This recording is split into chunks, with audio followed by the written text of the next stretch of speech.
Hello world, I am Curtis Simpson and this is Jectives Typography News number 26. I forgot to put up my little bumper so you didn't see my face awkwardly starting this stream right now. Um, Hopefully that doesn't make this look any less professional because that's what we are around here. Today is November 23rd, 2025 and as I said, this is Jectives Typography News number 26. I have a lot of independent typography for you today, which I'm really excited about because I think the most interesting stuff comes out of the independent foundries and type designers. Because there's not as much riding on it. How would you say this? There's not as much overhead when you have an independent type foundry. Maybe it's just one person, especially that's in the case of, people that are individual type designers releasing typefaces. You don't have all that overhead, so you don't necessarily have to, you can take bigger risks. I guess the other side of that could be like if a company's so big that it can afford to take the risks. But I just generally have noticed that we see a lot more interesting stuff coming out of the independent type designers, type foundries / designers. They just seem to take bigger swings. So I have typefaces from, let me uncheck a bunch of my things that are in Obsidian right now.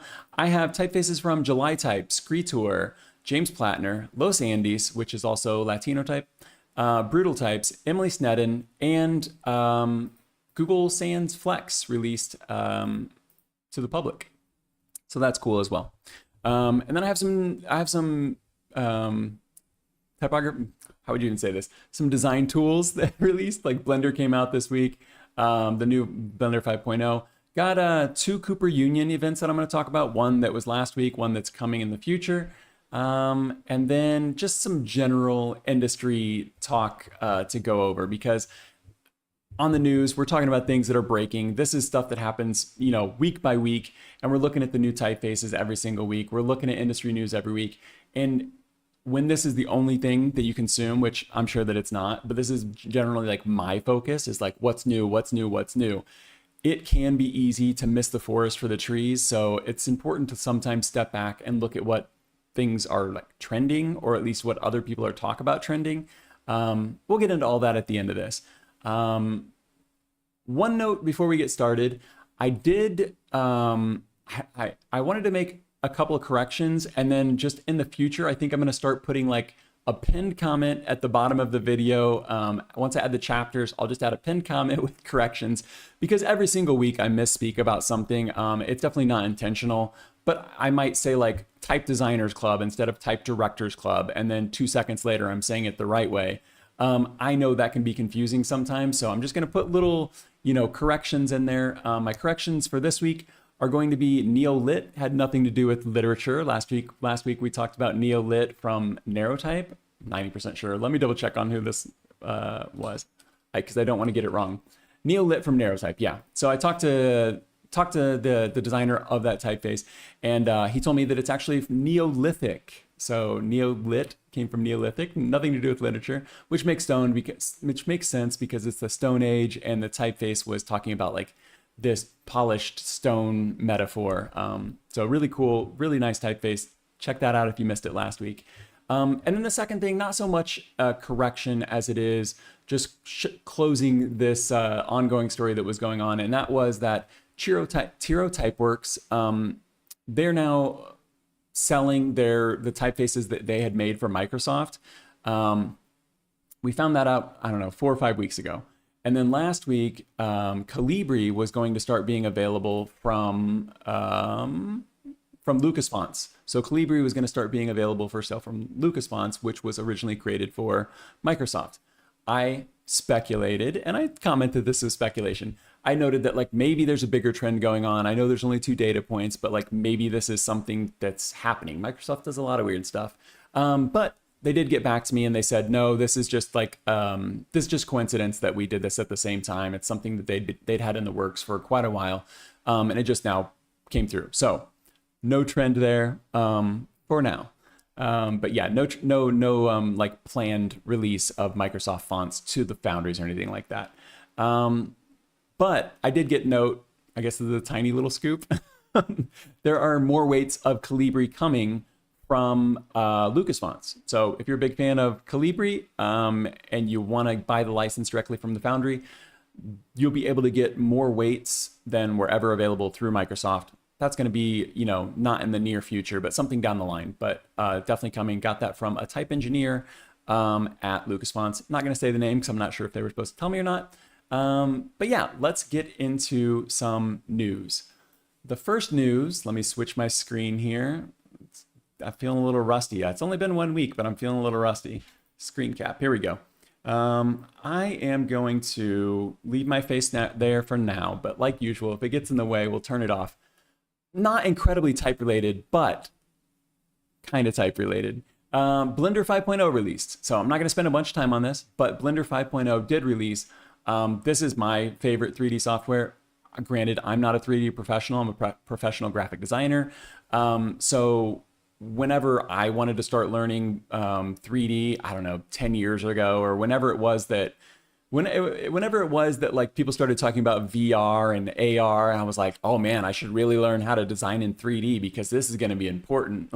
So then I started learning Blender. Never learned anything for augmented reality or virtual reality, but I did learn Blender, and I'm so glad that I did. You know, I'm not a professional at all, like I said, but I really, really do love this software. It's free. It's open source. You can donate, you know, if you want, but you don't have to. And it works on Mac, Windows, and Linux. So great interoperability there. The next thing, I just want to point out too, Moho actually released. I know most people will have no clue what this is or care at all because it doesn't really have much to do with typography. But Moho is an animation software. I'm going to go ahead and take my face off. Moho is an animation software, similar like Toon Boom or something like that, but it's mostly used for like rigging. This is the animation software that I use. Again, not a professional, but I do enjoy this software. And the reason I'm pointing it out is because this right here, it's got new features that allow you to import things into Blender. So if you're a Blender user and you ever thought about animating, and you've dealt with the pains of 2D animation in Blender, you know, maybe Moho would be something that you'd be interested in as well. So it just updated, free update for anybody that owns, you know, version 14. But that's probably not a lot of people on here. But I did want to point it out just because I was mentioning the Blender thing. So, I mean, we got a lot of great updates going on this year. We got a new DaVinci, but we always get a new DaVinci. We got a new Blender. And for anybody that's into animation, there is a new, thank you for the hearts, whoever's clicking those. There is a new Moho, which I am a fan of. Nano Banana Pro. I am not a big generative AI guy, but the one thing that I've noticed and that I've seen reported about Nano Banana is that it does typography the best. Am I going to use this for typography? No, I don't really have a use case for it at this point. But I do find it interesting that they do the typography so well compared to other ones. You know, it's not great. I would equate typography in generative AI design to the fingers of generative AI portraits. You can look at a design and it'll look nice until you look at the typography and it looks like trash. Nano Banana seems to be the one that does it the best. I, used my 3 free credits to test it out this week. And the typography looked like real typography, I asked it to, I'll get to what I did, but it didn't lay it out in the right way. Like no designer, not even a first-year student would lay out the typography the way that they did it. So it doesn't really have design skills, it's just replicating stuff. But I do think that this is something worth paying attention to, because in the same way that the fingers got better in portraits, the typography got better, or the typography has gotten better and will continue to get better in these generative AI things. What brought this to my attention is this post here by Colin Ford on Mastodon. This is Typo Social. If you are into typography and you don't want to be on Twitter, you don't want to be on Blue Sky, Typo Social is like Twitter, but only for typography. It's a Mastodon server. Yeah, check it out if you want. But you can see right here, it's saying like Hubhead next to Helvetica New Light here. So like it gets it kind of right, but it's the fingers thing, right? Like it's not really right. So he was speculating a little bit like, oh, I think they're actually using the font files to do this. ABC says, that looks surprisingly good for AI. I haven't used AI for image generation in a while, but wow. Yeah. Wow is right. It clearly has trained on these typefaces, whether it had the actual font files and trained on those, or whether it just trained on the specimens, like PDF specimens, or whether it just trained on a bunch of graphic designs and somehow, came to this conclusion where it looks pretty good. I'm not sure. There are some inconsistencies if you zoom in on these and stuff, where like the E's won't really look right and stuff. Like there's these little like wobbles and things. I know we can't really zoom in on this too much. So it's not actually using the font files to like make this. You can see the bottom of the O maybe here, the G, like, oh, and they misspelled, whatever's going on here. They misspelled a bunch of stuff.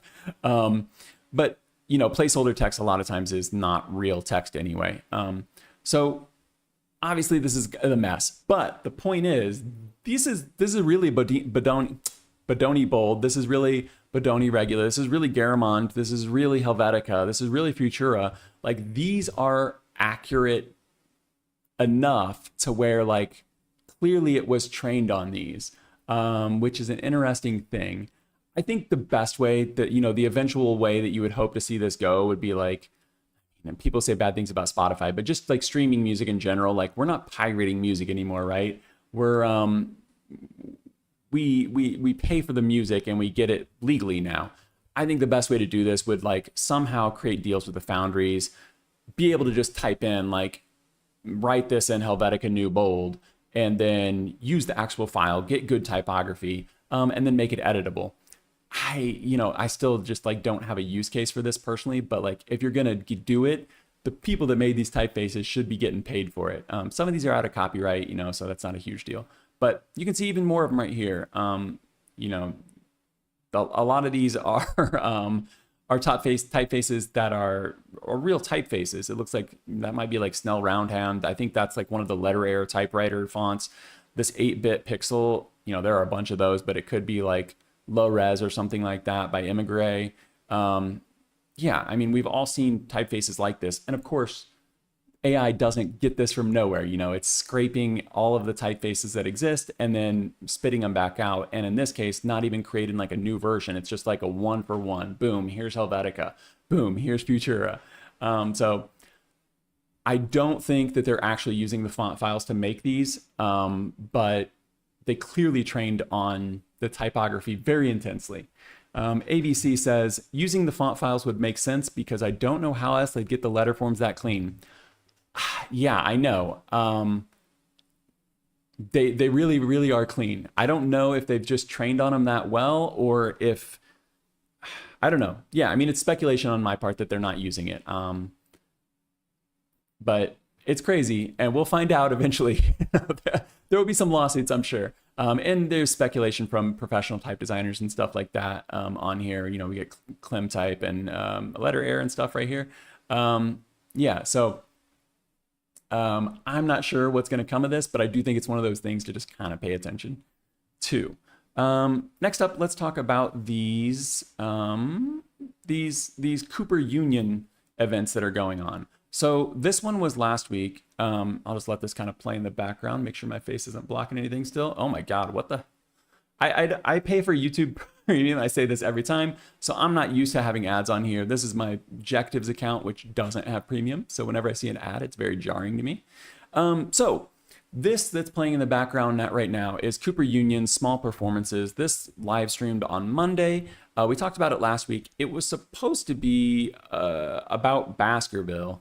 It turned out to be much less about Baskerville, in my opinion, and I was a little bit disappointed. Maybe you won't be. There was a little bit of information about Baskerville, but it kind of turned into a story about this Baskerville typeface that I'm just going to go ahead and talk to the camera and let this play. There was a little bit of a backstory about Baskerville himself, the man, but it wasn't more than you could find on Wikipedia. What ended up it talking about more was the organization that Caroline works for has a copy of the original like casts, the metal type from Baskerville, and she kind of talked about the history of that moving from one country to another and these types of different things. So it was more so a history of this very particular metal font that had traveled the world essentially, which is interesting, but in my opinion, not what I signed up for. So if that seems interesting to you, maybe go watch it. If you were hoping like that it would be more of a biography like I was, I think you could probably skip it and not be missing out on much. Yeah, the ad. Yeah, it's definitely, the AI stuff's definitely impressive, ABC. So the other one is, oh gosh, I looked up how to say this. Let me see if I can say it right. Romain Duras. I always just say the King's Roman. Probably if you've been in any type history class, you've come across this. This is in Thinking with Type by Ellen Lupton as well. She talks about this. And that's where I first learned about it, you know, my Type 101 class and that book. I've never really explored this though. I've never really learned about it. I've always been very intrigued. Like, I want to know why the king commissioned this. I wanted to know, like, was there some courtier that convinced him, like, hey, Sun King, you need your own typeface. I know this took years to like produce. You know, it's really impressive when you look at the sketches and things like that. But this is going to be a talk by Dr. Sarah Grandin and Ricardo Oloco. Hopefully I'm saying that moderately right. They're going to be talking about 330 years since this was made. So hopefully, you know, hopefully this will be a little bit more informative about the actual typeface. I'm still a little let down about the Baskerville one. Not a bad presentation, just not what I thought it was going to be. But yeah, I really am interested in this. This is just something I've never taken time to learn more about, but I've always been intrigued by this. So if the King's Roman, I think this is Louis the 14th. I don't see it anywhere on here. But yeah, very famous French, one of the Louis commissioned this 330 years ago, and yeah, they're gonna teach us more about it, which I'm pretty excited for. Let's get into the new typefaces. I wrote down little timestamps so that I know like where I should be at as we go, and I'm gonna bring up Wakamai Fondue. This is a website that I have brought up many times before, but I'm bringing this up now because I do have font files this week for most of the typefaces we're going to look at. And I'm going to talk about like how many glyphs they have, how many features they have, stuff like that. And I want to show you how I get that information. So I'm just going to show you the first typeface that we're looking at. It's coming from July Type, and it's called JT Javel. And this is a really impressive typeface. So I'm just going to drop the regular weight in here. Let me go ahead and show you what I'm doing. I just have my files right here. I'm just going to drag and drop it into here. Drop the OTF in there. Boom. So this one has 1,000. Let me go ahead and zoom in on this a little bit. This has 1,058 glyphs in it, 40 layout features. That's really impressive if you think about the OpenType features. So immediately you know you're getting like a workhorse typeface for this. There's 570 characters, 1,058 glyphs, and 40 layout features. So we can come back to this later maybe, but I'm going to get to like the actual typeface. I just wanted to give a quick shout out to Wakamai Fondue and then let you know like where I'm getting this information from in case you have font files that you want to get, you know, this type of information from. Let me go ahead and open up. I do have the Instagram here, but I think we're not actually going to look at it today because when I looked at these before, they were pretty low resolution. Maybe not. Yeah, these look pretty good this time. So this is JT Javel. This is a text. I'll go ahead and read the description. What I wanted to do with these this week, though, is give you the so what before we get started. So you can decide, you know, if you're watching this in the future, you can skip the chapters if you're watching this live, like ABC is, and 4 other people. I apologize. You have to sit through the whole speech. But the so what is basically like, why should I care? So this takes quality and inspiration from classic text typefaces. Let me turn my face off so I can read this without feeling awkward. This takes quality and inspiration from classic text typefaces, particularly from Robert Grandjean and his italics. in my opinion, this stands on the shoulders of giants. It's not like a straight up revival. It's more so like looking at what these, classic masters did and then expanding it for 2025. And we see that quite often, but I think that this is a particularly good job, a good example of it. I might actually have to turn my fan on. It's really hot in here. Okay, so let's go ahead and look at the website. And you're probably getting an idea of what this is. It looks like a Garamond or a Grandjean. Yeah, it's just a nice text typeface. Let me get down to the bottom here, though, because we'll be able to look at some of the open type features. As you can see right here, it's a variable font. So 10 total weights, 5 Roman, 5 italic. I've already given you the big specs with the characters and stuff, but it is variable. And here are a good example of the features. Let me try and zoom in on this. I know it's going to break it for a second, but we'll find our place again. Here we go. So this is really what sets this apart from some of these older typefaces that might look similar. And it's all of the features that it has. The variable is great. We expect that in 2025. Lining numerals, the lining punctuation for caps versus lowercase, all the fractions and stuff like that.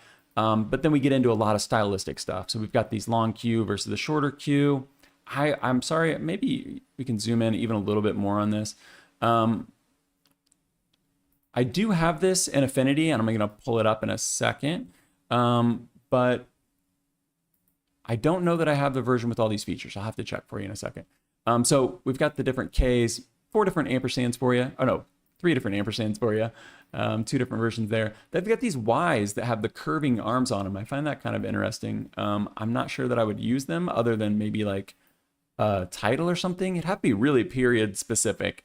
But yeah, you can see there's a lot of features here. One of my favorites is these double finger manicules. I'm going to pull that up in Affinity here in a second. But yeah, it's got everything you would expect from a workhorse typeface. Let me pull this up. I didn't put the JT on there, but you can see Javel right here. Here's the double finger. I'm not sure what this one's supposed to be because most of them are like pointing, but this was just like an extra special character that has both of these together. So if somebody knows what this means, hopefully it doesn't mean anything bad. Somebody knows what this means, let me know. But I really like the double finger manicules instead of just like the single pointing one. I thought that was interesting. You can have the single pointing one as well. So like we scroll back up, we can turn these on or off. You can have one finger, and they have the filled version, so you can have the dark hands or the light hands. And then there's the double fingers, which I think is just kind of fun. Adds a little bit of playfulness to an otherwise pretty serious typeface. So we've done this before, but I just wanted to zoom in on this so you can kind of get a look at the typeface itself, because you can see more details this way. It's got a slight cupping on the bottom of the terminals there on the serifs. So that's one little note to see. But you can see it's pretty, I don't know, I would think this is probably a transitional typeface, because the serifs are pretty thick on there. The proportions are pretty standard. But yeah, it looks nice. We don't have to go through every single character, but what I wanted to show you is this down here, because the open type features are pretty great for what we're looking at. They have these terminal letters, so as you go, see, it'll adjust itself. So if it thinks the S is at the end, it'll put that there, and then as you type, it'll get rid of it. You could have the R at the end. So you've got these really nice swashes and stuff that turn on and off on their own. So I mean, you could disable this, obviously, but it's a nice feature if you wanted a little bit of a fancier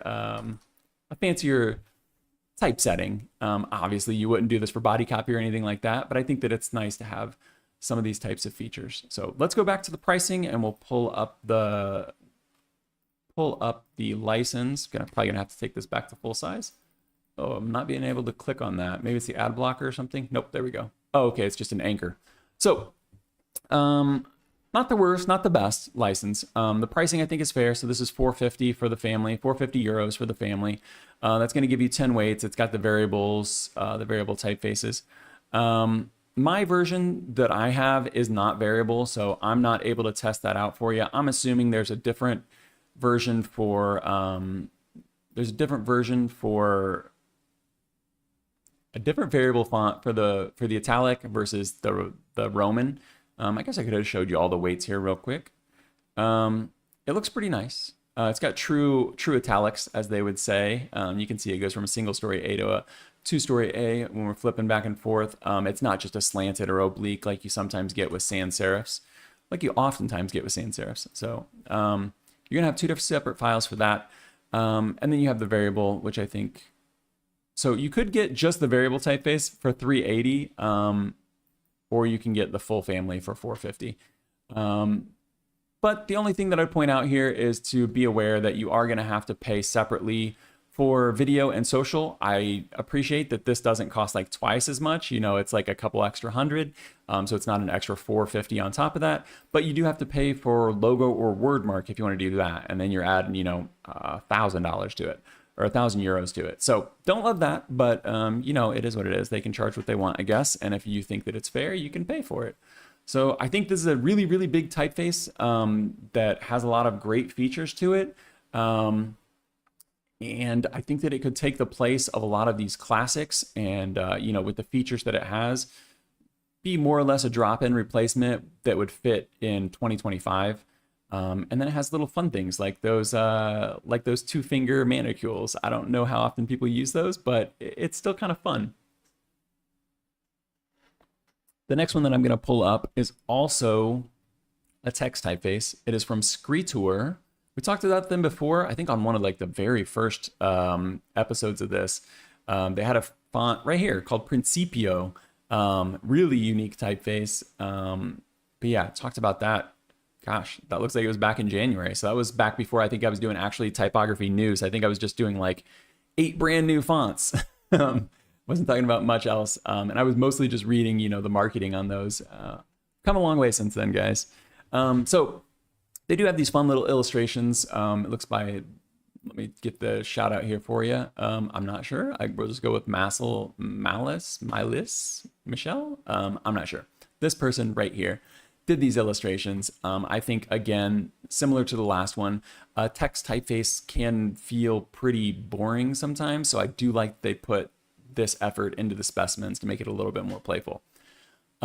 This one has some really, really, really interesting open type features as well. And it's solving some very specific problems. Let me go ahead and read the description for you that's at the bottom of this page. They do have a full essay to go with this, but let me read this description to you. I guess I could do my little so what, right? We're supposed to be doing that. So I guess I kind of already did it. Like this is going to be solving very specific problems. They're going to talk about it right here.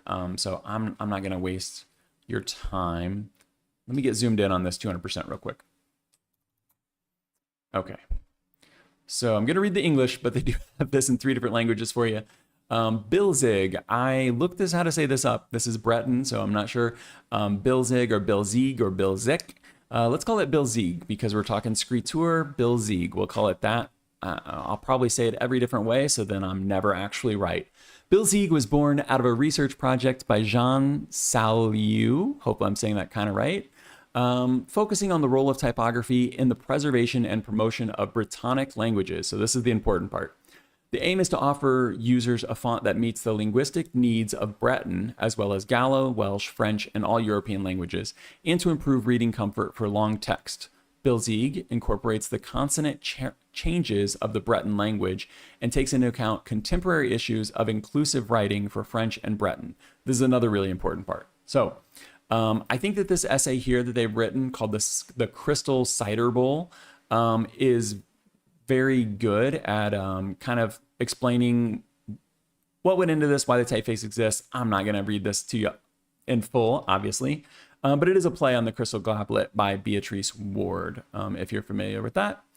So the main things to look at here, Breton and French, they have these characters that kind of meld together. This is one of the things. So obviously I'm not an expert. I speak English. I don't speak Breton. I don't speak French. I don't speak Gallo. I don't speak Welsh.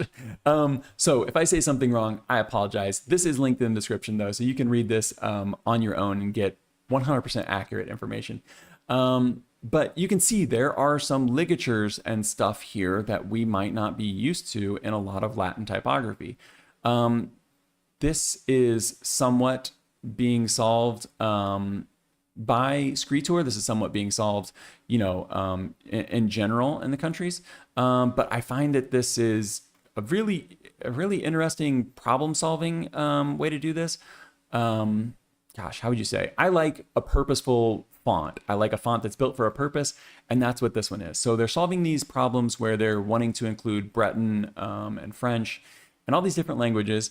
And the problem with that is with Breton specifically, it has a lot of letters that go together, like ZH, OU, CHGN. They have a lot of slanted strokes. So they've got a lot slanted strokes on the KVWY. And it can create some interesting problems. So they're kind of solving that. This here is an example of what they're calling consonant mutilation. Oh, actually they're calling it consonantal mutilation. Basically they get these melded ligatures. So one way that inclusive language can be used, as far as I understand, is to do a dash like this. So they would use like a V-Maria or G-Kemper.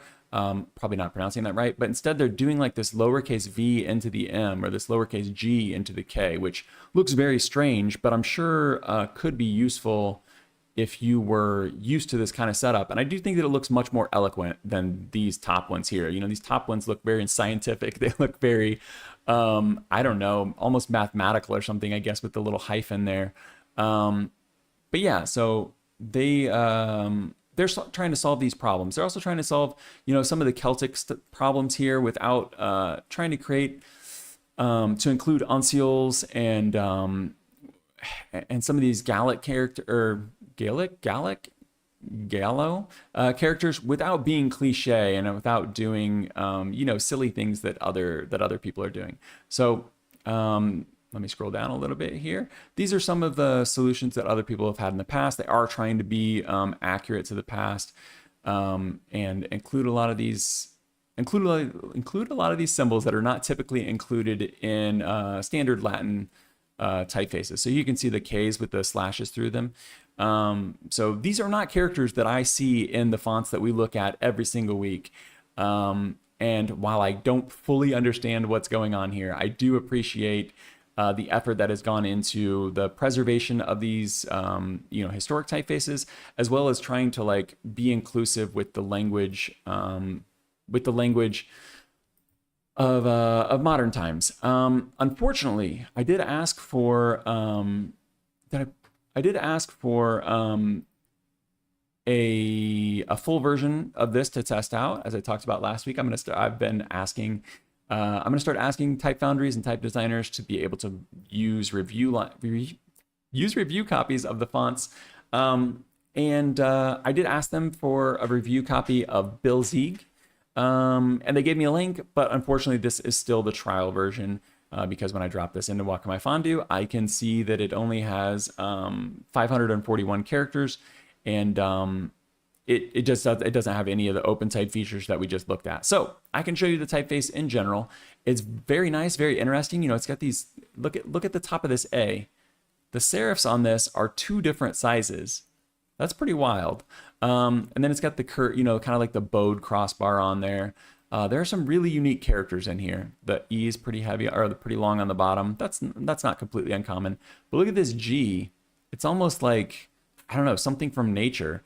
And it matches, kind of the unique nature of, sorry about the pun, the unique nature of the lowercase g as well. So they're not identical, but they're both kind of standouts among the otherwise pretty normal glyphs. Yeah, so I do think this is a very nice one. I would be able to showcase a little bit better if I had the full version of the font, but unfortunately, I'm not sure if there was a miscommunication or what happened there with Skritur, but I don't have the full version of it. But yeah, there's some really interesting stuff going on with some of these serifs. But yeah, so that's all that we're going to look at with this one, I guess. Let me pull up the pricing and license for you real quick. Pull it up here. I could show you some of these features real quick right here though. So I noted that my trial version only has 541. As we look through these right here, you're gonna see all of the ligatures and stuff, and you'll start to see that there's just no way that there's only 500 characters. So you can start to see there's 3 different versions of a CH, because you've got 2 capital CHs and then one with the lowercase h. Oh, and we've also got 2 with the 2 lowercase h's here. So just a ton of, look at this GW. That's crazy. Yeah, so there are some really, really, really interesting ligatures going on here. Ones that I would have never thought to be combined. And some of them that could be confusing out of context, I'm sure.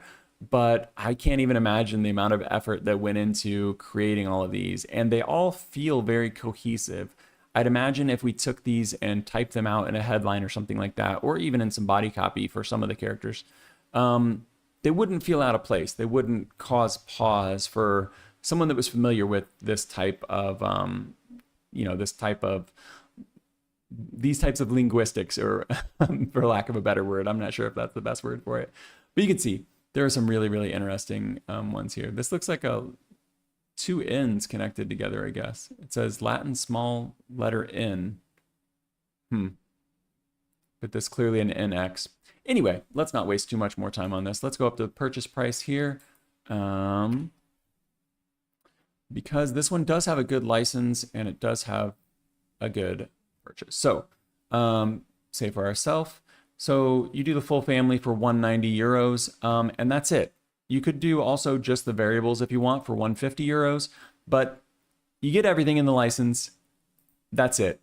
You can pick your employees. So, we always just do it for 1 employee to get the base pricing, but this license includes everything. That's what they do. They do, the license just is all inclusive. They base it on employees. They think that's the fairest thing to do. And personally, I agree. So I love this approach. We do see something similar from other places, but 190, perfect license. I guess a SIL open font license would be the perfect license. But very nice typeface. This was Bilzig, hopefully I'm saying that right, by Skritur. And the essay is pretty interesting if you want to look into that. But next up we have Falutin. This is one on future fonts. This is by James Plattner. We've looked at James as typefaces a couple of times on the channel, again, in some of the earlier episodes. But let's look at these specimens real quick, and I will give you the so what for this one. Basically, a new D&AD that avoids what he is calling the stilted formality of its genre. So it manages to fit the mold, in my opinion. This still feels like a D&AD. It fits alongside Bodoni, Dido, some of the newer ones like Lust D&AD from Positype. And we're going to look at these all side by side here in a little bit in Affinity. It managed to fit in the genre, but it's doing some things that are a little more unique and kind of set it apart and maybe make it a little less formal, which I do appreciate. So let's look at this on future fonts, and I'm going to go ahead and read you the official description. This says, a serif typeface in the D&AD lineage. Falutin's essence comes from pushing the limitations of the letter form to their extremes. That's going to come with any D&AD. Its fluid curves and teardrop terminals subvert the sometimes stilted formality of its genre. So you can see that here with these the terminals on the R. We've got some fluid forms. And you'll note that it has brackets. I'm going to be able to point this out a little bit better when we get into Affinity. But the brackets on here are really what set this apart compared to a lot of D&ADs that we typically see. Let me get back to the official description here.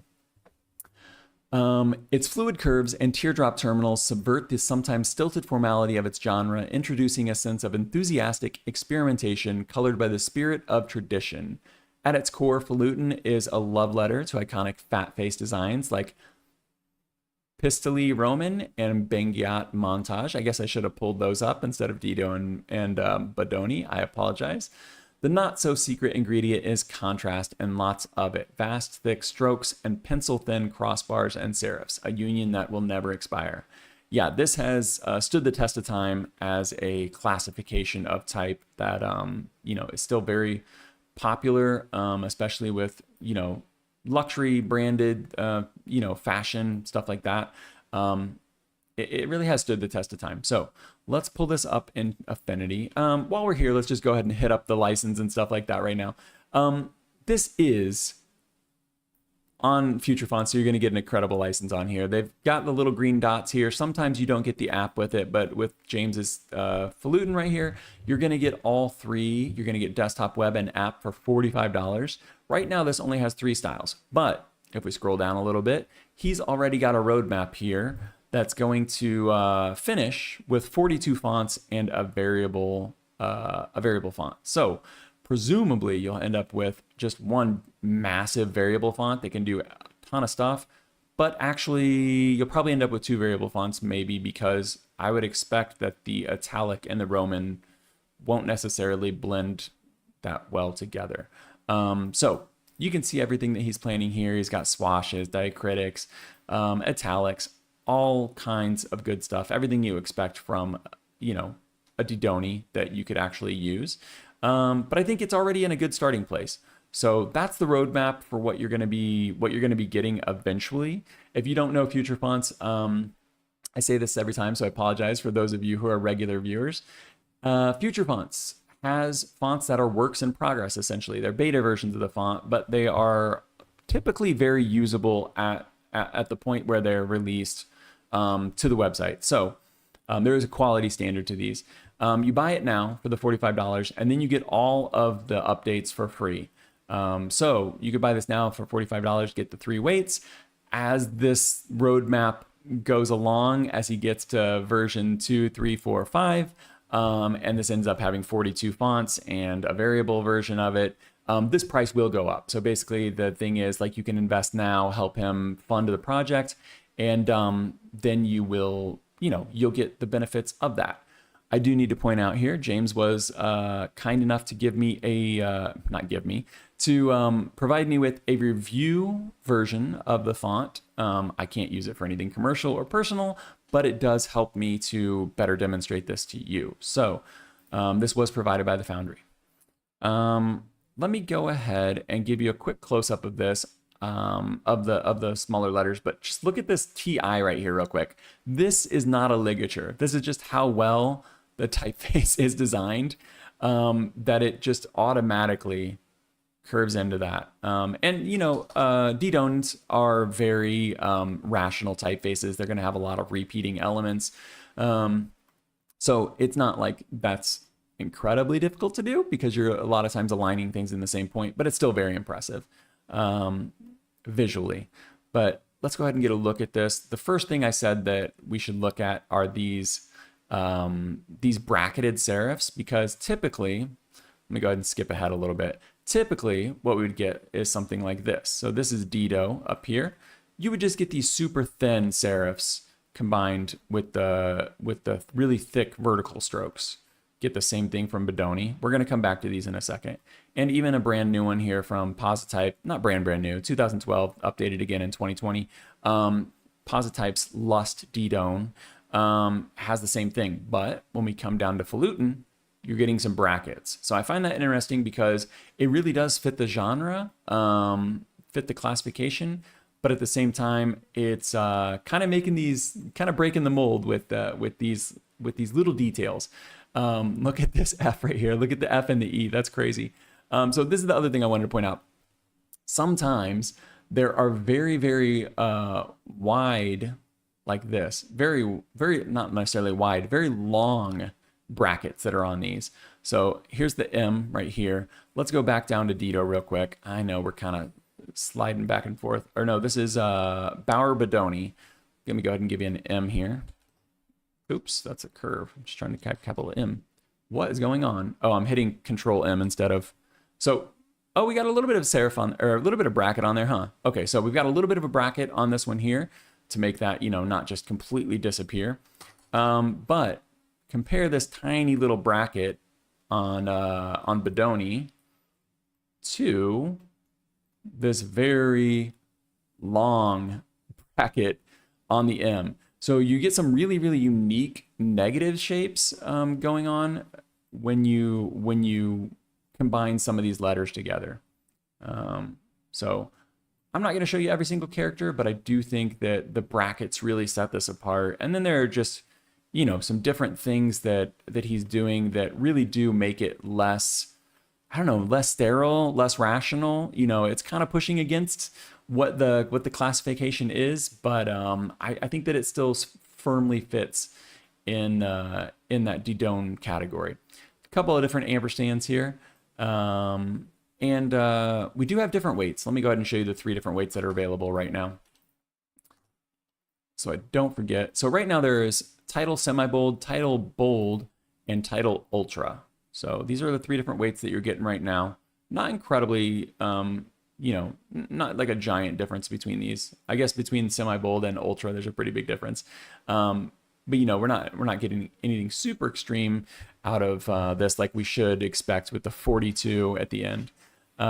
So that's the ultra right there. Let's go down and compare and contrast these a little bit.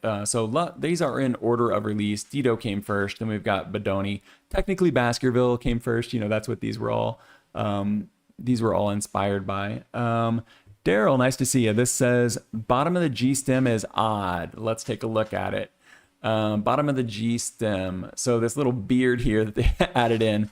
Yeah, so he's added these curves here that are kind of going up into a serif here, and then he's digging into this one. Let's see how they handle that in some of the classics here. So we'll just go ahead and stay on this screen here. Okay, so I see what he's doing here. He's making kind of an extreme version of Dido here. Yeah, so yeah, I don't think this is going to be for everybody. You know, it's a little bit more extreme. But if we look up here at Dido, I should have pulled up those 2 inspirations that he did note in the description. That was an oversight on my part. But we can see a little bit of the bracketing going on in Dido with the beard of the G and then that top little spur that gets created there. This Lust by Didone, or Lust Didone by Positype's doing something interesting where it's very angular.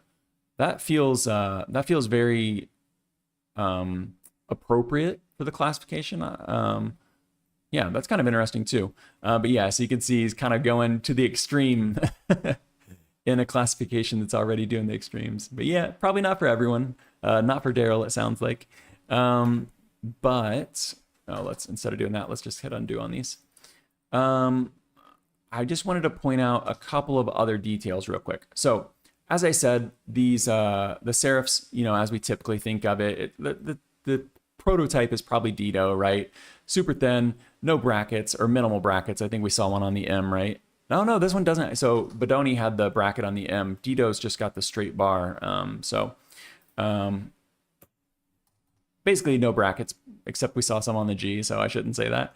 But it's very rational. It's very mechanical. It's very, you know, perfect in that sort of sense. It's got a nice perfect circle there. Bodoni's doing a similar thing, big circle, a little bit of a curve on the top of these terminals here, and that goes out through the entire version. This Bauer Bodoni, again, nice big circle. They're doing the opposite thing here on Lust. So Lust Didone has a little bit of an angle to it.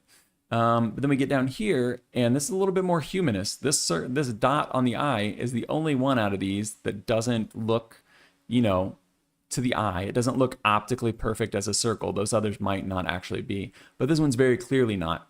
It does have perfect horizontals here. The brackets kind of make it look like it doesn't. But if we do like a quick, I don't know, let's do a quick square on here. If we do a quick square on here, you can see that they are perfectly horizontal. So just a little bit of an optical illusion there with the bracket that makes it look kind of slanted. But yeah, I think it's an interesting one.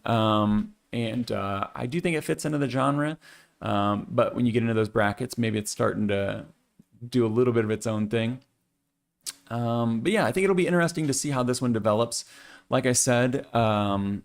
We already looked at the license. Future Fonts always has very solid license. And I think this will be a fun one to watch develop. Next up is it's going to be on the Latino type website, but it's technically from I said last time I called this Los Andes. I'm going to call it Los Andes today because then I'll either be wrong one time or I'll be right one time. No, actually I'll be wrong one time and right one time, no matter what. Okay. So I'm going to look through these specimens real quick and not tell you what the secret is and see if you figure it out. So as you can see, this is a display typeface, sans serif. And it is inspired by a serif typeface that is very, very famous. And as soon as you see it, you'll be like, oh yeah, that's exactly what it is. But I think that it feels really modern, and it does carry a bit of like a legacy with it on its own because of where it's taking inspiration.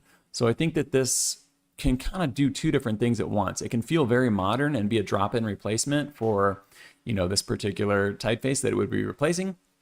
And then at the same time, it gets to carry that street cred of the feeling of that old typeface. So let me go ahead and put this side by side with this real quick. And I made just a little mock-up of this. Obviously, didn't put very much effort into this. But this right here is Copperplate Gothic, a very old typeface by Frederick Goudy, and a very well-known, you know, it's got its teeny tiny little serifs on there. Basically what they've done is make a sans serif version of this. I don't have a trial font for this. I did request a review license for it. Didn't get any response. So I can't really dig into this and tell you how good the typeface is. I can't tell you, you know, we can't test it out and do anything. So that's why I made this little mock-up so you could see what, how the two fonts compare. And they are very, very comparable. I did have to track out the spacing on Copperplate quite a bit, because this spacing over here that's on that is on Meeting by Los Andes. I don't know if I even said the name of it. This is called Meeting by Los Andes. It has all of this really wide spacing built into it. So love that or hate that. That's the way that they've done it. You know, clearly it's made for display titles and stuff like that. But that is one way that it differentiates itself, other than being a sans, differentiates itself from the Copperplate Gothic. But I don't know. I found that very interesting, because I do think that, like, say you were a brand that was still using Copperplate Gothic, and there are places to use it for sure. But say you're a brand that was using it and it feels dated for your industry. I think that this Meeting by Los Andes could be a really nice drop-in replacement. Obviously, you're gonna have to work out your spacing and stuff like that. But just in terms of like a website, a business card, do people still have business cards? You know, any of these things, I think you could drop this in and just immediately feel much more modern, much more 2025. I was surprised this hadn't been done before, and it kind of had, but not very well. Let me go ahead and make these big again. This is, I shouldn't say not very well. That's not subjective. I will say that it wasn't done in such a way that felt, how would you say this? That felt true to Copperplate, because they added these swashes and stuff to it. So this is Copperplate Classic Sans. And you can see they're doing some strange things here that wouldn't really fit with Copperplate. They've got these splayed A's that have kind of like angles to them, and I know this is going to be pixelated, I apologize. And they've got the little swashes on the bottom of the R's, swashes in the Q's, swashes on the K's. So it just really doesn't feel like Copperplate. You know, it doesn't feel as sober as this. So it seems like Los Andes Latino Type are really kind of like the first ones knocking this out. I did find another one by Cowboy Collective or something like that, but you can only get it on GitHub, and I don't know. Sometimes I question whether I should install those on my computer and test them out or not for you. But right now, this only has 3 styles, which, you know, Copperplate only has 2. So I guess you're getting one more weight at least, or at least my version of Copperplate only has the light and the bold. This has light, regular, and bold to it. We looked at the specimens already. On my fonts right now, it is half off. So you could get this for $44.50. We're going to call it $45. And you're going to have the My Font license on it. It is what it is. But yeah, 50% off right now. $45 for a typeface that has 3 styles, 529 glyphs. It is static. It's not it's not variable. I would love to see this expanded even further. I would love to see more weights, super thin, super heavy. Oh, the other unique thing they're doing is these little ofs and thes and ands and fors and stuff like that. Green Container, Green, nice to meet you. Let's check it out.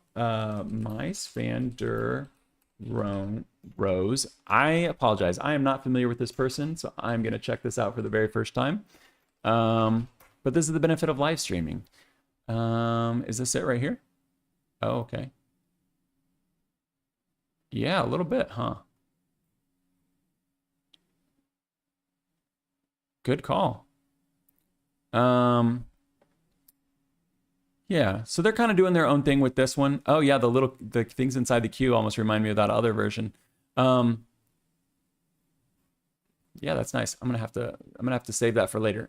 I'm gonna have to look that up later. But yeah, I mean, as far as like a one-to-one goes, meeting is basically, nearly identical, but, modernized, and it's got the extra weight. But I would love to see this turned into a fuller family that just has like, I don't know, 6 to 10 weights for it. And then maybe add some, well, you know what? I'm not even sure what it has. It looks like it has circled numbers and things like that. I shouldn't say like, I wish it has more of this or that, because I didn't hear back from them. So I'm not sure what they have. It looks like it has an alternate G and Q on here. But yeah, it seems like a nice enough typeface. I do wish we could have tested it out this week, but if you're somebody that wants to upgrade, or you just like the heritage of copperplate and you kind of want to pull that into the 2025, man, for 45 bucks, this is a difficult one to pass up, because that would essentially be like $15 per font. That's pretty solid. The next one is from, Mice Legendary Modernist Architect. Okay, Green, thank you for the little bit of a lesson here. Legendary Modernist Architect. I was not familiar. I have zero architectural knowledge. But we got a little bit of architecture going on in inspiration coming from these typefaces here. Maybe this will interest you, because this is from Brutal Types. Let me go ahead and give a shout out to Brutal Types in general quick. So Brutal Types is a collection of typefaces from Retype. I'm not sure if all of these were designed by designers at Retype, but I know that this website was created by Retype, and they are all brutalist typefaces that pull from historical signage and lettering and things like that. So they pulled these off of buildings and things like that. It's kind of a historical preservation project. You just got some of these that are even in tile and stuff. That's really cool. So we talked about this, I don't know, a long time ago in one of the episodes. Whenever this was released, we talked about it. But today we're going to be talking about Baruch specifically. And I'm not actually sure if this is pronounced Baruch like the college, or if it's pronounced like the Hebrew version. I don't speak Hebrew. My mouth does not make those sounds. So I'm going to say this Baruch. I apologize if that's not how it should be pronounced. Let me get a drink of water and we'll get into this one.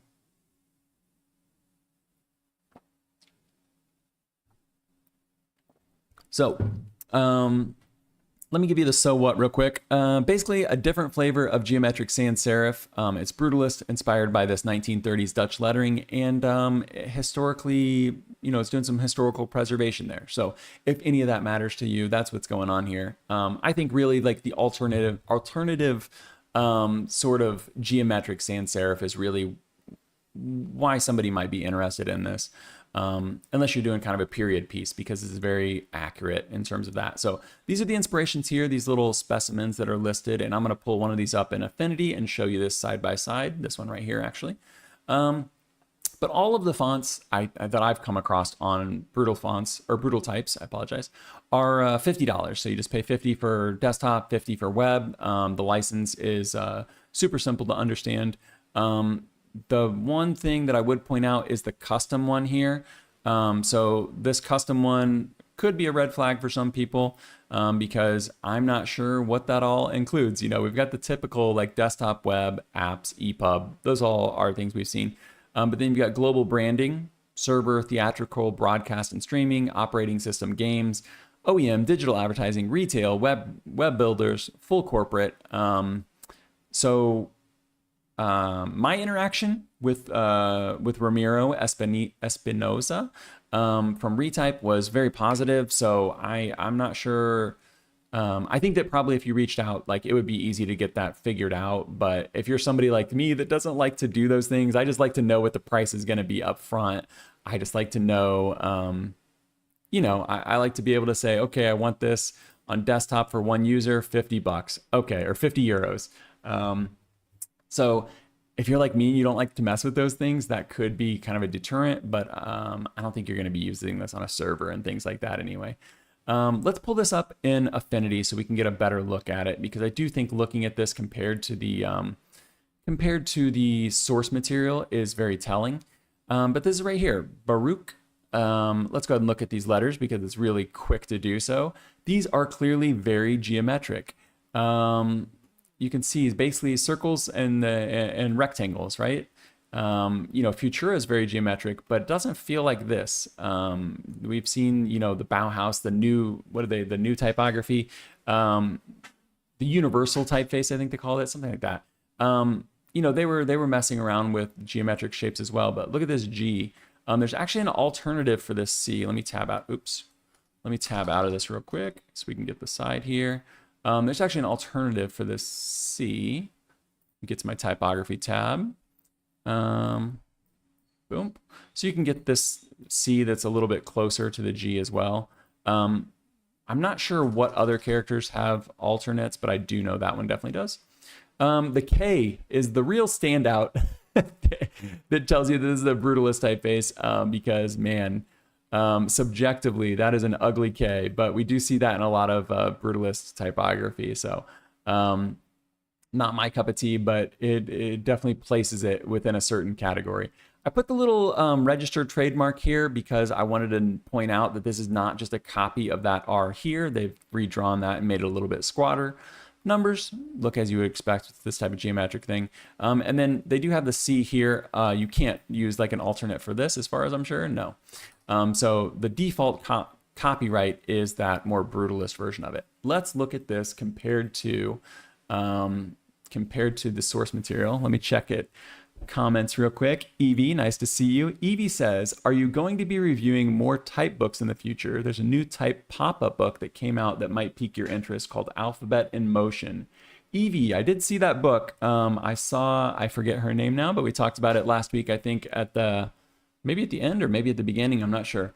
Yeah, that book looked really, really cool. Let's pull it up for anybody that missed last week. Let me see, just super quick. 25. I apologize. I know you're just staring at this brutalist typeface right now. The book that she's talking about is from Kelly Anderson. And I think this here gives it a pretty good demonstration. Yeah, so this does look really, really cool. And I would love to review this. I'm not going to be doing it this year, but I definitely am doing book reviews still. I'm just very slow because as I read the books, I get so distracted researching everything that's going on in them. But trust me, I do. There she is right there. I do have a big backlog of books that I need to review. And this is absolutely on my list. So hopefully next year I'll be reviewing that one.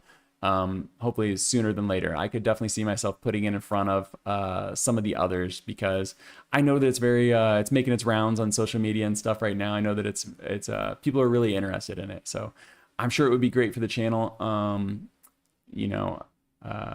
and great for other people to, actually see it as well. But okay, so this is the source material that they took this from, that Dutch handbook. And I basically typeset this the best that I could with what we have. So obviously the top one here is lettered.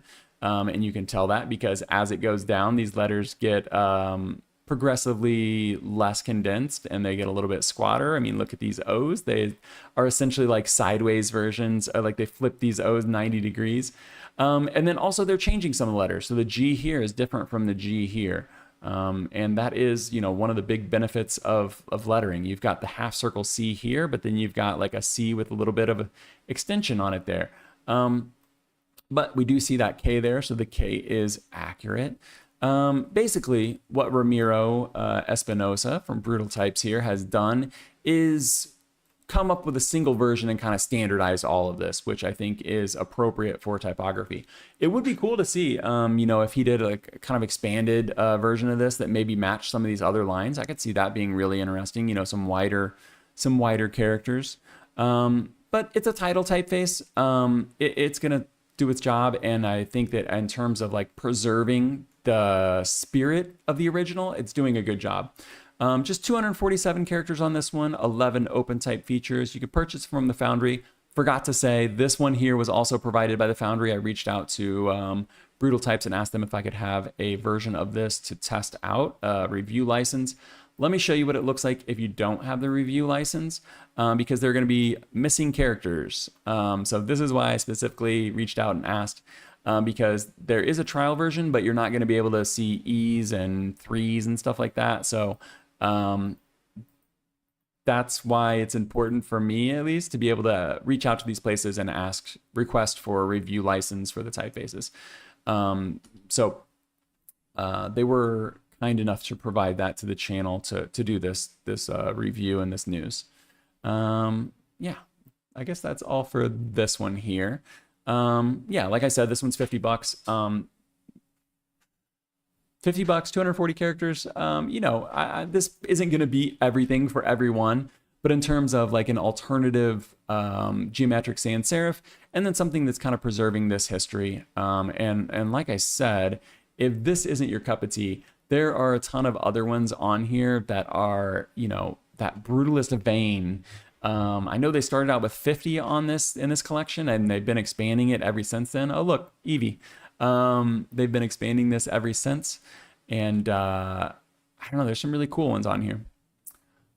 Next up, I think this is actually the last one. Yeah, this is the last one. Am I on time? Oh, guys, I am only 2 minutes behind schedule. I think this is a new record.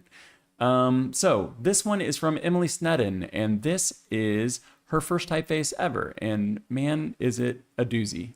So that's Emily right there. Graphic designer, design director, all around design, professional designer. I'm going to go ahead and read her description. I think she does a good job explaining it. There's a full essay that we're going to look at, but not read every detail of. But let's go ahead and read her official description as I click through this a little bit for you. Emily says, "This is my first font, and it's a love letter to San Francisco. Fran Sans is a monospace display font inspired by the destination displays within some of the trains that service the city." You can see it up there in that yellow. Constructed on a 3x5 grid, the characters are made up of various modules that create imperfect, almost primitive letter forms. There's a utility and charm that feels distinctly like the San Francisco I came to know. So Emily is Australian. I'm not sure if she's still living in San Francisco now, but so she clearly has a little bit of a love affair going on with San Francisco, and particularly this typography that is in the public transit. San Fran comes in 3 styles: solid, tile, and panel. These are the 3 you can see right here. We do have a copy of this provided by Emily. I requested a review copy. She provided it. Just get that out of the way. She says they're super fun to combine together, and there's so much you can do when you play with scaling and spacing. And then she shouts out Foster type, someone else. Let's see this one. Yeah, Maria looks like here, she shouts out, and Maddie, she shouts out. But let's look at this essay real quick, because I think that this does a good job of kind of walking us through this. So what's the so what here? This is similar to Brutal Types 1 in a sense.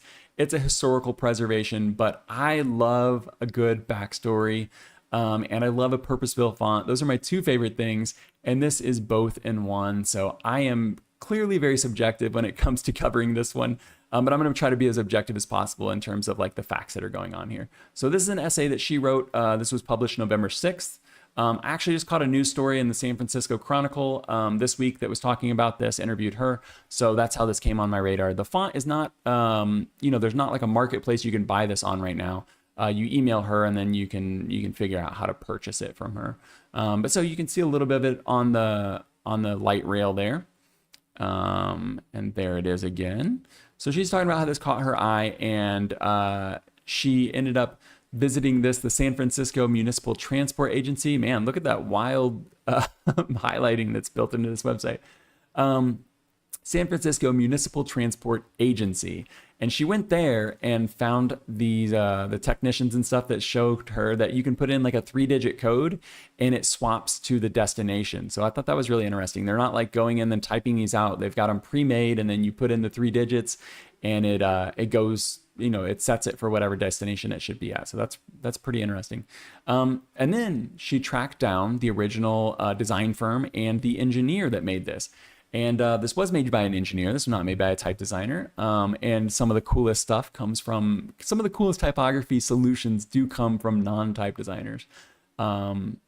This is from Gary Wahlberg, who was a senior engineer at Translite. And so the design for these were in 1999.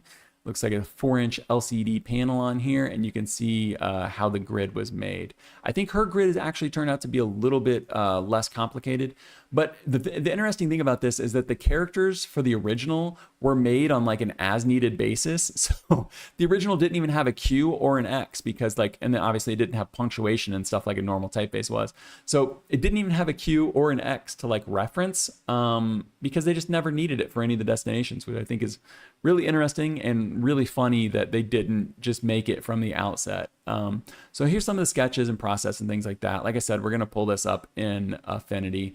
But she's talking about some references and stuff from her previous job experience, work experience. She went to Letterform Archive and looked at like Zuzanna Lichko's low res. She looked at some other modular typefaces and stuff like that from the 1930s and 1940s. And then this is, this is the final result. So this is the solid version of it. We've already seen some of the specimens and stuff. So let's go ahead and pull this up in Affinity because I think this is a fun one. And like I said, I did request a review license for this, and Emily was kind enough to provide it. If you want to purchase this yourself, though, let's go ahead and get this out of the way because there is there's no pricing or anything like that for me to give you. So you can see everything on the website here. This is a little bit of a repeat of what we've seen. But man, that looks pretty cool, all stacked out like that, huh? If you want to get it, you just have to scroll all the way down to the bottom, I think. Read more? I did see it somewhere. I know you need to email her to get it. And that's how I reached out to her. I just emailed her. It says, for all, please get in touch. Maybe go to info and then you get her email right there. So yeah, you just have to email her or maybe message her on Instagram. But I did email her and she responded pretty quick. So let me go ahead and pull this up now that that's out of the way. So I don't have pricing for you. I don't have a license for you. I don't know. The font right now, I dropped this into Wakamai Fondue. No features. It's a monospace font, so there's no kerning needed. I'm going to show you something really cool in a second. 155 glyphs. And then there's the 3 different styles. The solid on top, got tile, and then we've got panel on the bottom. I don't know. Yeah. I'm not sure about the price or the license. So those are those. Let's go ahead and look at the characters real quick. We'll look at these really, really quick, but you'll start to see how these are built or how they turned out when they're built. So there's some kind of wide spacing around the eye there. And then when you get to characters like the M that would be typically pretty wide, this is the problem you have with monospace. But in this case here, where you have this really, really modular structure, if we look at it here, you can kind of get a better idea of what's going on. You only have this little space to work with, these tiny little triangles and stuff.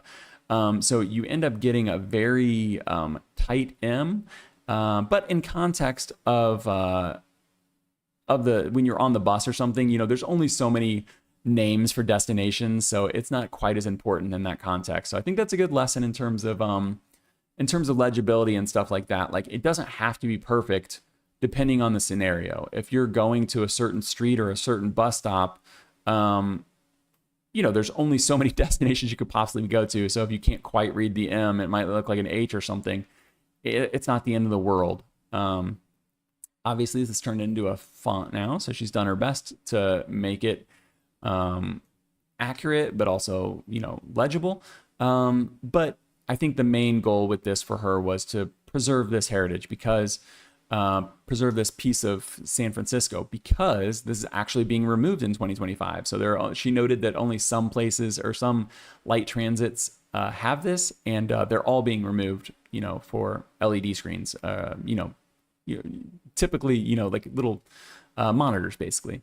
So this is what it looks like with the tiled version. Let me show you the cool thing. And this little square right here, this is exactly the same size as all of these tiles here. So the spacing between is exactly, the spacing that she's built into it anyway, is exactly the same as the grid. I thought that was really interesting because it makes it very easy to know what size you want.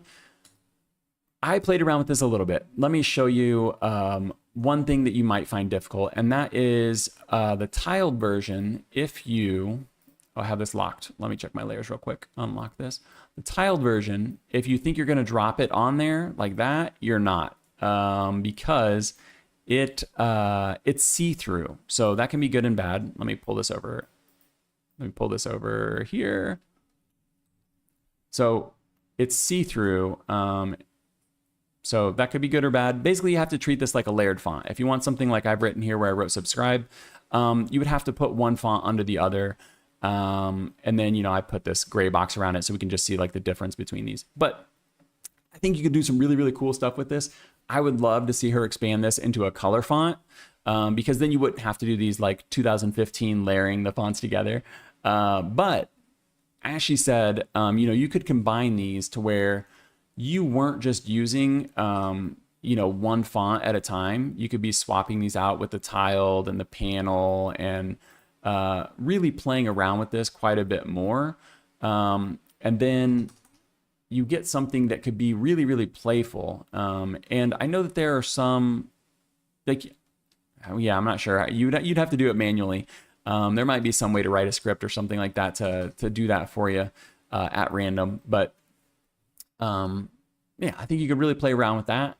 But I do think, for me, the thing that would set this apart is just the color font, because there's so many cool things you could do. You wouldn't even have to just do like the solid yellow or green or whatever like I have here. And I do have a bit of a drop shadow on this. Let me go ahead and turn that off for you. I have a little bit of shadow to add some texture to it. So I thought the shadow looked nice. It made it look a little bit, but just for accuracy. I think that you could do something where she could design this to where there are different colors, even if it was like a rainbow or something, or you could do top to bottom where it would be like hot to, like a red on the bottom and a yellow on top where it kind of gets hotter. There's so many things that you could do where you could color the squares individually, and then you could take it into like a, an app on the web to change those colors out for yourself. But I think there's some really cool color font stuff that could be done with Fran Sans. But yeah, it's a cool typeface all on its own. And for your first typeface ever, I think Emily knocked this out of the park. But yeah, I love these types of projects. I love a purpose-built font. I love the history of this one. I love the backstory. And she clearly, clearly put this together in a way that turned out to be very professional. It's not going to have every single character. Like I said, it's only got 155 glyphs to it. But it does have a decent amount of punctuation, and it's got currency symbols and things like that. The one thing I want to show you just before we get off of this is that these little spacing, she provides these spacing grids right here. So I think I might have these locked. Let me change the color on this for you. Oh, I'm not sure what's going on. Let me go up here. So these here, you can do these with the regular grid. So you could have empty ones like this. And I think that'd be very important for doing these types of designs, to be able to have the empty ones like that. And you can also have an empty solid one. So I think that's really cool. And it's really well thought out. So that's my favorite one this week. If you didn't notice, let's talk about something that is a little less indie, and that is Google Sans Flex. So if you don't know, Google Sans is the newest version of essentially Product Sans. So Product Sans was Google's in-house typeface that they didn't release to anybody. They made like optical sized versions of it that they called Google Sans. I don't think that was ever released to the public either. No, there's a Google Sans Flex and a Google Sans Code. So Google Sans Flex is their UI typeface. They use this for Android. They use this for all their Google stuff. Previously, if you were designing an app for, you know, some Google tool, phone, whatever, you didn't have access to Google Sans. So I have it right here because you can download it on Google Fonts. I have this linked in the description. I usually say this at the top of the show. Everything's linked in the description, guys. I apologize. If you want to go see anything, it's all linked in the description. No sponsors, no affiliates, nothing like that. But this Google Sans Flex is crazy. I didn't drop this into Wakamai Fondue. I probably should have to let you know how many characters and stuff this has, but I wasn't really doing this as a new release or anything. I more so just wanted to be like, hey, this exists. And it went public this week. So this used to be in-house only. Now it's not. It's got a ton of weights. But what's really interesting about this is the variable, and that's what the flex means. It's variable. So they've got optical sizes on this. So, you know, like you would set this for like 6 point all the way up to 144 point, and it would be optically correct for how they would want it to be. It should probably both be set to 144. So I am going to make these as vastly different as you can, but they've got optical size axis, a width. Let me go ahead and run through each one of these. They've got a width. You can get that one really wide. You can get that S there. That almost looks like the copper plate, the meeting typeface we were looking at earlier. So you can get the width really, really wide. You can get the weight, a hairline, like pixel thin, or you can get it super, super heavy. You can do the grade. So this is going to be the grade, probably not going to look that good here. You can do the grading to where like you're kind of opening up those to make it a little bit more legible or not readable, legible. And then you've got the slant. So this one does have the obliques rather than like the true italics where you can slant this with the variable font there. Let me set this to just like a typical, we'll set this to regular because I want to show you how widely like this can really vary. So this is just the regular up top. If you were to use the roundness axis, I guess I didn't point that out. There's a roundness axis. What does the roundness do? It does that. It makes the ends rounded. What's cool about this being a variable axis is that you can make the ends just slightly rounded if you wanted, rather than like fully like VAG rounded, you know? So it's cool that you get that in between. I don't know that I've seen that before. I'm sure that it's been done before, but I think that's a really, really cool feature. Would be really cool for animations and stuff like that. You know, that's a huge benefit for variable fonts is the ability to animate these and add some cool stuff to it. But if we were to make this optical size huge, let's make this optical size small. You know, you could stretch this one, or shrink this one down a little bit, turn this one up. You can just make these crazy, crazy different. And then if you put the slant on it, like if you saw these and you didn't know this was a variable font, like if you saw these, you'd be like, oh, those are two different fonts. Like maybe they have some tiny similarity, but like I would be hard pressed if I just saw these. I would think, oh, those are two different typefaces. What's crazy right now is that these, like the place we are in typography right now is that these aren't even like two different fonts within a type family. These aren't like, you know, brothers or sisters within like a giant super family. These are one font file. This is one variable font file. That's crazy that that's where we are right now. And I know that there are really, really insane ones. I use Roboto, and I've played around with Roboto Flex. I don't use it because it's missing some features. Anyway, I know there are typefaces that can do really, really crazy parametric stuff where they can increase and decrease the X height, but just the difference that you can get from these two, from this one font file, man, typography's in a really, really cool place right now, in my opinion. Let me turn my face cam on. We just got a couple things left to talk about. There I am once again.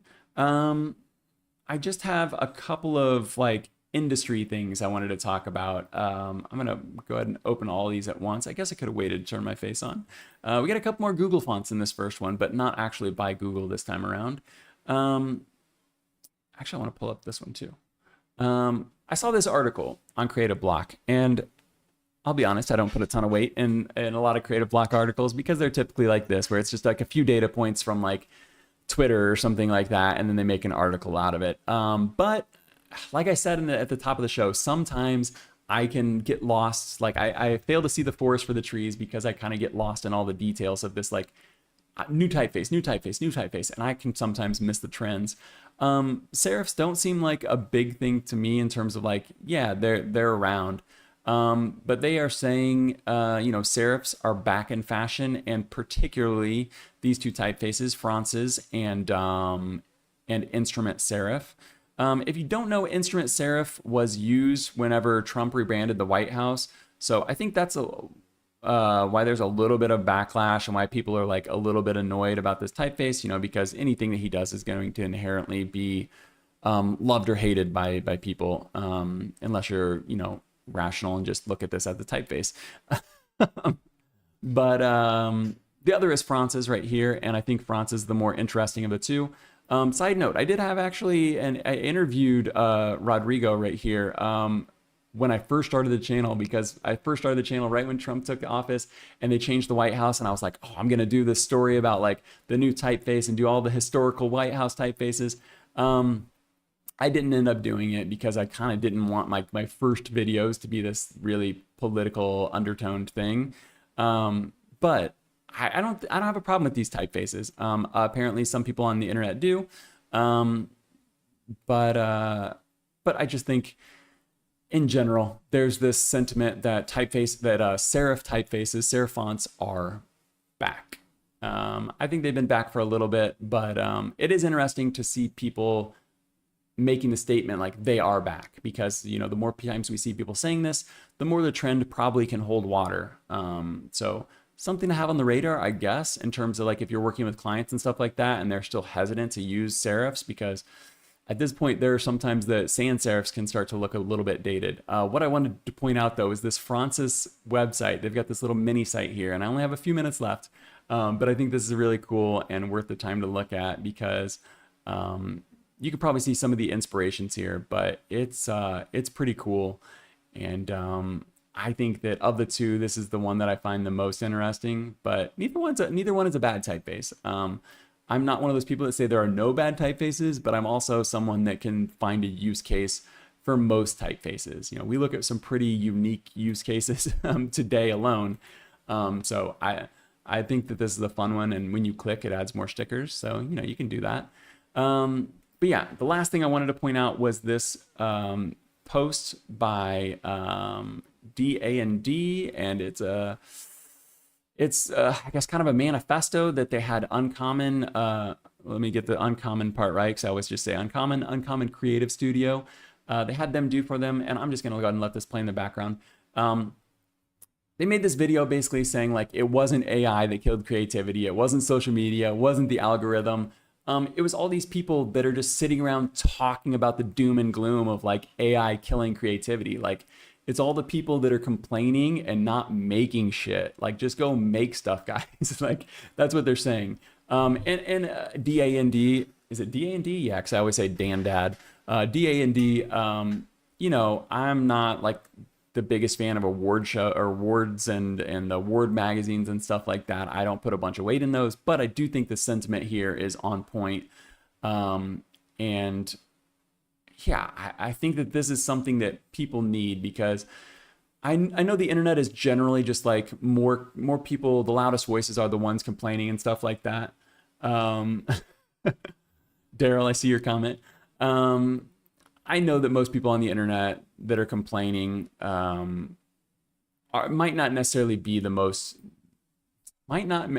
represent the majority. Like think about a video game that you've played. If you've ever gone to the video game subreddit, it's a bunch of people complaining, and you might be having the time of your life playing this video game. That's how every subreddit is. That's how Twitter is. That's how these things are. People are complaining. But I think that again points out the thing here, like, guys, stop complaining, shut up and make something. Don't blame the algorithm, don't blame AI. Someday the YouTube algorithm will change, and maybe people will stop watching this. I'm still gonna keep making stuff. But yeah, I'll get off my little soapbox here and read some comments. Daryl says, I'm going to raise a ruckus with an Elon typeface. It'll have 420 alternate X's. I will buy that typeface. Yeah, you should just make a typeface that's just all X's. Yeah, people are funny. You know, in the end, it's typography. This instrument serif is just a typeface.